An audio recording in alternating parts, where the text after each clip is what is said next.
Can I tell you something that pain did very subtly for me?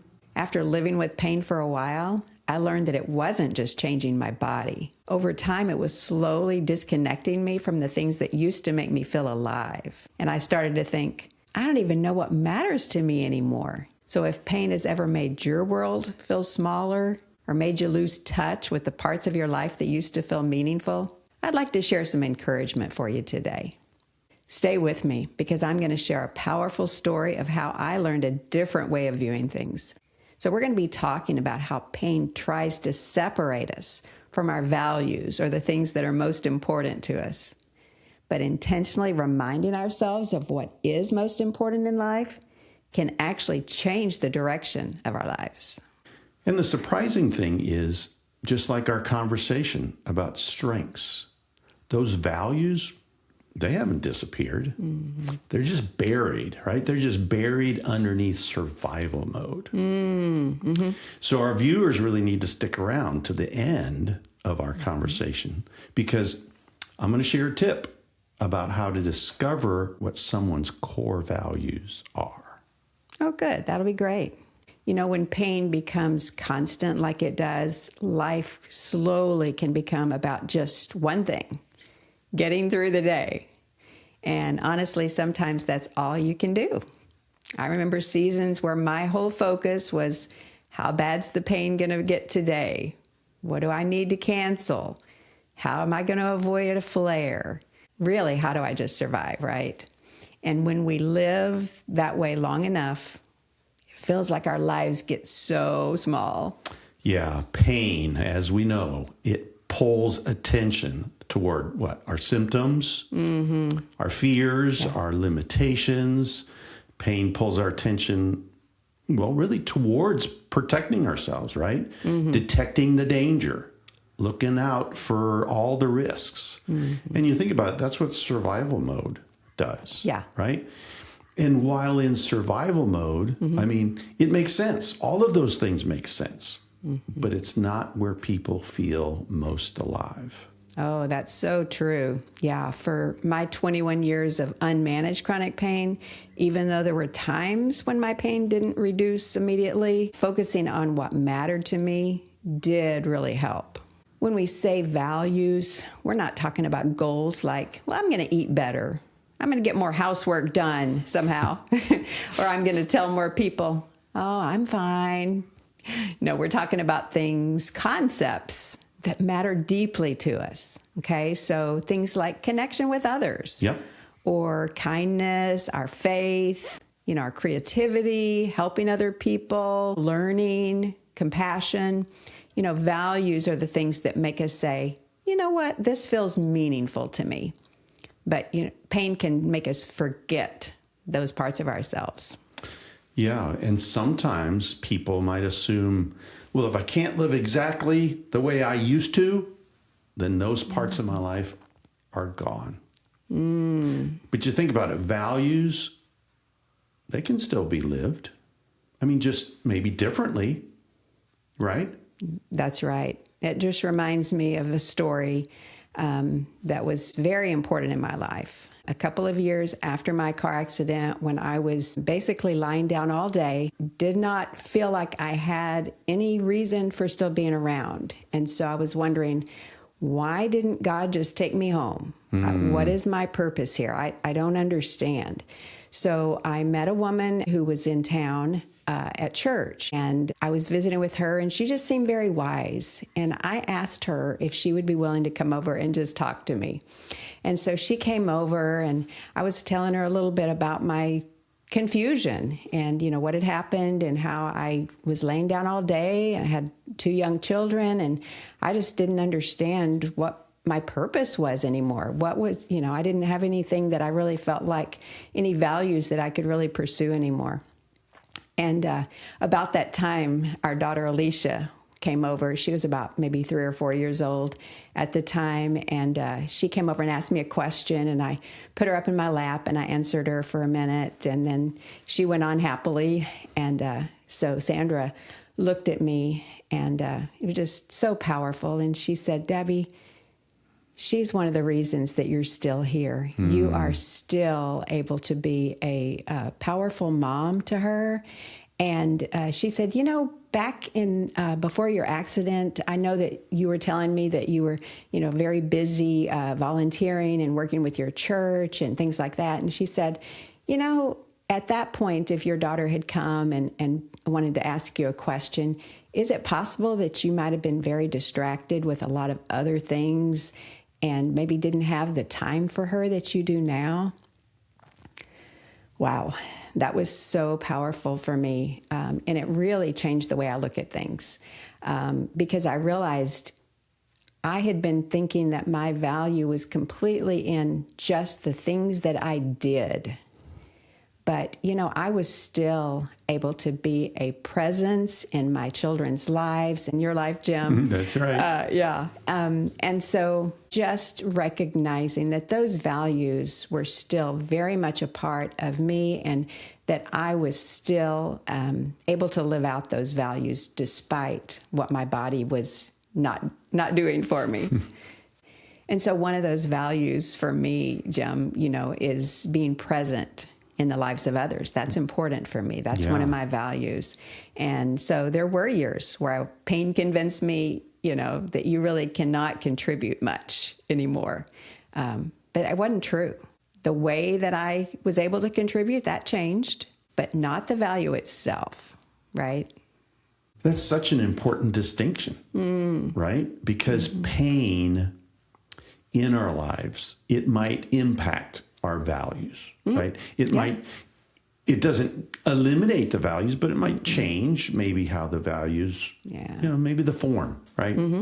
The pace. We've talked about pacing, right? Right. The pace might change. Maybe the method of how that value gets expressed in our life. But not the underneath, not the meaning, not the value itself. That doesn't go away. That's right. Maybe we can't do something the same way we once did, but maybe that value underneath is still very much alive. And maybe not even the word maybe. That value underneath definitely is still alive, right? Yeah. And that realization really did give me hope. One of the reasons values matter so much is because pain, right? Pain naturally pulls life toward avoidance, right? Because we're busy avoiding movement. The pain says, don't do that, don't move, right? We've talked about that in another episode. Yeah. Disappointment over and over. So we start avoiding things, right?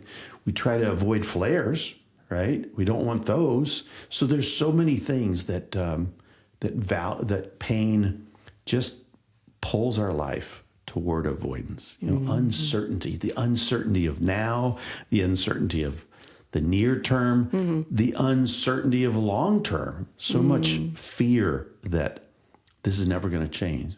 So it all makes sense that those things are present, but they don't change the values, right? Because temporarily, avoidance might make us disconnect to people. Might disconnect from meaningful things in life, meaningful experiences, right? Yeah. And I think this is important, and it's a hard to wrap your brain around concept. Recovery is not just about reducing pain, or even pain reduction might not be the most important goal, because it's also about reconnecting with our life, because instead of constantly asking, how do I make this pain stop? We can slowly start asking, how do I build a meaningful life while navigating this pain? Wow. And that question can really change the direction of our healing. That is a profound question. Ooh, there I go, saying that word profound again. That's right. And, something surprising is sometimes reconnecting with our values can actually soften our nervous system. Ooh, tell us more. Well, it's not because values magically cure our pain, but because meaningful experiences, they can bring connection, they can bring more purpose, more joy, more hope. And those things matter to our nervous system. Yeah, pain focuses our attention again toward threat, toward perceived danger. But I think values help focus our attention back toward life. And that's a profound shift. Two of your favorite words. Shift and profound, absolutely. That's right. Actually, when pain had become my whole focus, I felt worse, not just physically, but emotionally too. Ooh, yeah, absolutely. Yeah. And as we're learning on this podcast, pain management is so much more than just managing or treating our physical symptoms. That's important, but our thoughts, our emotions, our fears, our expectations, they're all feeding into and they're influenced by our pain. Yeah. So those meaningful moments that I experienced reminded me that there is still life here. So here's something simple I'd encourage our listeners to ask themselves this week, Jim. Sure, yeah. Like, what still matters to me? Not what can I no longer do, but what still matters. That's important. Yeah. And then ask, is there one small way I can reconnect with that value? Okay. Ooh, you mean like a baby step. Oh, Reconnecting. Two more of your favorite words. That's right. Profound baby steps. Reconnecting with values. Yeah. So it might be, if your connection's important to you, maybe sending a text to someone that you love. I know you started. That was really important to you, right? When you started the shift of connecting with your values and saying, being present with people, influence people, being myself with people was so important to you. And you started saying, what are creative ways that I can reach out to people? That's right. I started making homemade cards, and people to this day talk to me about the homemade cards that I made for them. So that was something that, even though I was isolated a little bit from my friends, I could still stay in touch. Yeah. And then also I would ask people, how can I pray for you? Because a lot of people are busy and just don't have a whole lot of time to spend praying. And I had lots of time on my hands. That's right. That's one thing you had was lots of time, but you started investing it. Yeah. Right. Yeah. Just living out some of my values. Right. So for our listeners, it could be, creating something small. Yeah. It could be, laughing, learning something new. All those small moments can still count. That's right. And if humor is somebody's value, then watching more comedies, telling more jokes, right? Listening to you, Jim. That's just looking at me, maybe. But what we promised as a resource earlier was what are some tips for how to discover our core values? When I work with my clients, helping them discover their personal values, I use a list of values prepared by author James Clear. He's the author of the great book, Atomic Habits. So James Clear basically provides a list of about 50 core values, personal values. And I'm going to include the link to that list in the description as well as the pinned comment below. So this is the process that I encourage my clients to do. Scan through the list. Write down or check off the ones that kind of strike you. Like, hey, I like that. I like that value. Maybe it's a value for me, humor. And you just say, yeah, I like that one. Maybe it's intentionality. And you say, yeah, I like that one. So you kind of scan through the list one time. Don't think about it too much. And then scan through it second time, whether you wrote it down on paper or you digitally checked it off somehow. Scan through again, and this time maybe prioritize them, or maybe scratch off the ones that aren't quite so strongly hitting you. And then maybe also instead or in addition, categorize them. See if there's maybe some category names or maybe a value where other values are related and they're kind of all in a group. And that's really helpful. So the goal is to get this list down to about 4 or 5 top key categories of values or values that are really, really important to you. And then you got them. And what I encourage next is kind of take those and consider consider how they might apply to your life. How are they currently being reflected in your life? And also, go ahead and share those if you want. Share them in the comments. Let us know what questions you might have about this process. Let us know what you think about that. Yeah, thank you, Jim. That's really helpful. If pain has made your world feel smaller, I understand. If pain has pulled you off into survival mode a lot of the times, I understand that too. But I want you to hear this. There are still things inside you that matter deeply. There's still parts of life worth reconnecting to. You know, your values are still there.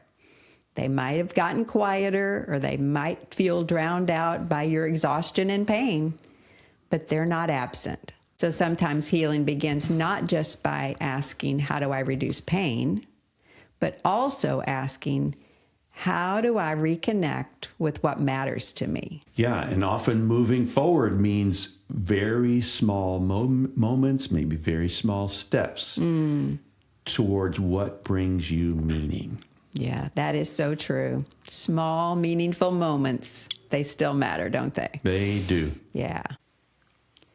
Thank you for liking and subscribing, and please share this with someone who might need it. Yeah, and check back weekly.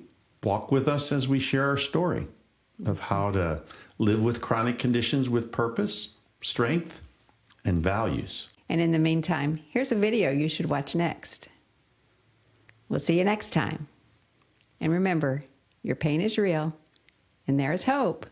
And our goal is to help you have your pain in the rear view.